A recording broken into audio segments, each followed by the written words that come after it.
tardes, doctora. Somos el subgrupo 5 y vamos a hablar acerca del diagnóstico viral. Mi nombre es Abraham Otero.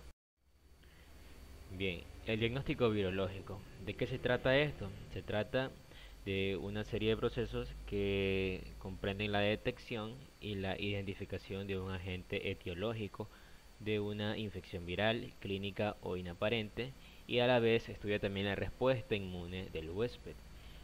¿Cuál es la importancia?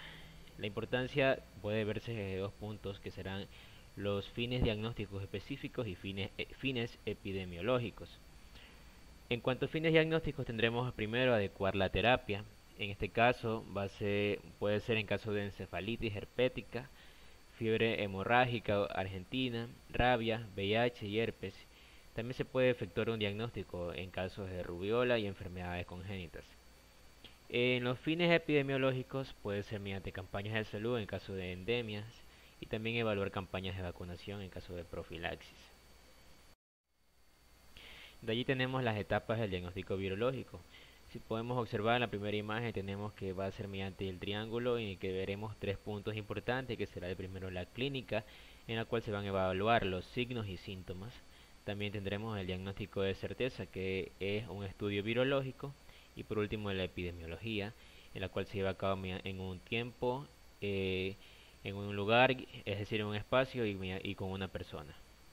Y asimismo tenemos los métodos directos e indirectos. En cuanto a métodos directos, estos van a marcar el título viral, mientras que los métodos indirectos van a marcar el título del anticuerpo. Gracias. Mi nombre es Genaro Moisés Pazmiño y vamos a continuar hablando de responsabilidad médico-virólogo. Médico debe estudiar y poseer un conocimiento acerca de todo para poder diagnosticar, pedir muestras e interpretar resultados. El virólogo debe realizar procedimientos adecuados para poder diagnosticar de una manera adecuada y así tener un control de la calidad de reactivos que se vayan a usar y controles que se usen en estos. Tenemos la conceptualización de métodos, en el cual vamos a tener métodos de detección viral, que van a ser métodos directos, métodos clásicos o convencionales, métodos indirectos o serológicos, métodos rápidos y métodos moleculares. Los métodos directos van a ser los que detectan la presencia de virus en muestras clínicas y donde se puede encontrar agentes infecciosos o partículas virales. En los métodos clásicos o convencionales son los que son confiables pero un poco lentos y su realización es un poco más compleja. Los métodos indirectos o serológicos van a ser los que investigan la presencia en el sistema inmune con la aparición de antígeno-anticuerpo. Y en los métodos rápidos van a ser los que presentan resultados a pocas horas, como podemos ver en la imagen inferior. Son totalmente rápidos, como dice su nombre. La obtención de muestra. Para una correcta obtención de muestra necesitamos una patogenia de cada enfermedad viral, las características del virus y los estadios de cada enfermedad. Esto se va a obtener por medio de hisopados, aspiraciones y muestras.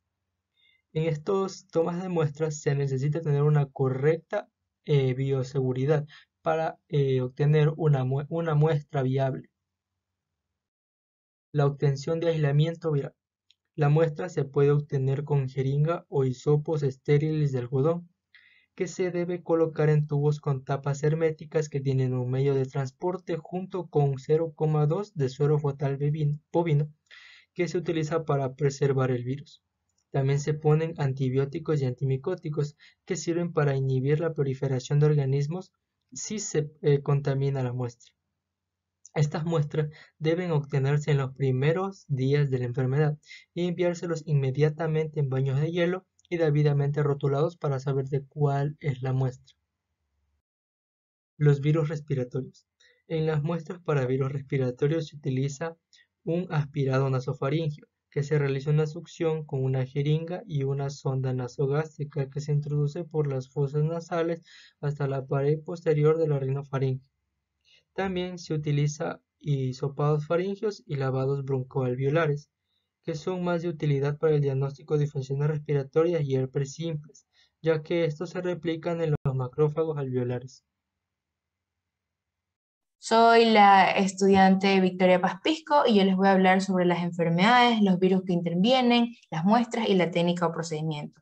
En la gastroenteritis pues tenemos a los rotavirus, adenovirus, astrovirus, calicivirus, los norovirus, los apovirus, cuya muestra se va a dar en las heces, y la técnica o procedimiento tenemos a ELISA y la microscopía electrónica. También en cutánea mucosa, las lesiones cutáneas mucosas, vamos a tener el herpes simplex y la varicela zoster, cuya muestra va a ser el hisopado, y la técnica o procedimiento la inmunofluorescencia y el cultivo. En el papilomavirus, pues tenemos el hisopado de cervix, la biopsia, y la técnica o procedimiento la PCR y la captura de híbridos. De igual manera, también podemos mencionar a los poxvirus, las varias especies, cuya muestra va a ser el hisopado, la biopsia, y la técnica, la microscopía electrónica y la PCR. Aquí tenemos lo que son las meningitis y la encefalitis. La meningitis, podemos ver que usuales tenemos los enterovirus y los coxsackie, cuyas muestras va a ser en el líquido cefalorraquídeo, y la técnica la RT-PCR, que va a cuando se necesita lo que es el genoma viral, y también tenemos lo que es el cultivo. En cuanto a sus inusuales, pues tenemos el herpes simplex y la parotiditis, cuya muestra va a ser en el líquido cefalorraquídeo, y la técnica en la PCR. También tenemos el VIH, cuya muestra va a ser en el plasma, y la técnica en la RT-PCR. ¿Qué más podemos mencionar? También podemos mencionar al Epstein-Barr, cuya muestra va a ser en el suero, el líquido cefalorraquídeo, y la técnica serológica y PCR. Luego tenemos lo que es la encefalitis. En los usuales no asociados al VIH tenemos, por ejemplo, al herpes simple, cuya muestra va a ser en el líquido cefalorraquídeo, y la técnica va a ser el PCR. También podemos mencionar lo que son los enterovirus humanos, cuya muestra va a ser también el líquido cefalorraquídeo, y se realizará lo que es la RT-PCR. ¿Ya? Luego tenemos a los usuales que son asociados al VIH. Tenemos, por ejemplo, al citomegalovirus humanos y el Epstein-Barr, cuya muestra va a ser en el líquido cefalorraquídeo, y la técnica la PCR. Y en los inusuales tenemos la parotiditis, que va a ser en el líquido cefalorraquídeo, la saliva, y su técnica en el cultivo de la RT-PCR. La rabia, la muestra el líquido cefalorraquídeo, la saliva, la piel, y la técnica en el cultivo de RT-PCR. ¿Qué más podemos mencionar? Aquí también podemos mencionar al Epstein-Barr, podemos mencionar también al herpes virus humano 6, y también podemos mencionar a varicela zoster. Finalmente, aquí tenemos la conjuntivitis, queratitis y retinitis. Tenemos la conjuntivitis queratitis, tenemos a los virus involucrados, adenovirus, herpes simple. La muestra pues va a ser un hisopado conjuntival, y la técnica del cultivo, la inmunofluorescencia y la PCR. Y la retinitis tenemos al citomegalovirus, cuya muestra va a ser el humor vítreo, y la técnica va a ser PCR. Gracias. Muy buenas tardes, mi nombre es Félix Pacheco y vamos a continuar hablando sobre diagnósticos virales. En este caso, la conservación y transporte de laboratorio. El envío al laboratorio debe realizarse siempre en condiciones de bioseguridad. Esto implica el uso de tubos tamponados herméticamente y el transporte en gradillas o recipientes rígidos. Cuando hablamos de muestras para aislamiento viral, estas deben ser enviadas de manera inmediata al laboratorio refrigeradas a 4 grados centígrados. También hablamos de muestras para diagnóstico rápido, las muestras para estudios de biología molecular, en las cuales se estudia el material genético del virus, las muestras para estudios serológicos, sean estos sangres o el mismo suero, y las muestras de alta patogenicidad, como son la viruela, la Lassa, coronavirus asociado al SARS. Estos, por su alta patogenicidad, deben enviarse en recipientes dobles.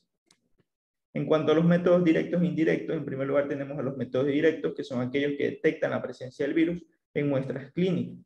Aquí tenemos a los agentes infecciosos, a las partículas virales, a los antígenos virales por técnicas de inmunomarcación, y a los fenómenos virales por técnicas moleculares. Estos son algunos de los métodos directos. Y los métodos indirectos, estos investigan la respuesta inmunohumoral mediada por anticuerpos específicos antivirales en el suero o plasma del paciente. Por ende, no detectan la presencia del agente etiológico. También tenemos en este cuadro la clasificación de los métodos diagnóstico virológico de acuerdo a la forma de detectar la infección. En este caso, como ya mencionamos, tenemos a los métodos directos y a los indirectos o serológicos. Y por último tenemos a los métodos moleculares, donde se menciona la PCR, PCR larga, PCR aninada, PCR en tiempo real, entre otros. Muchas gracias.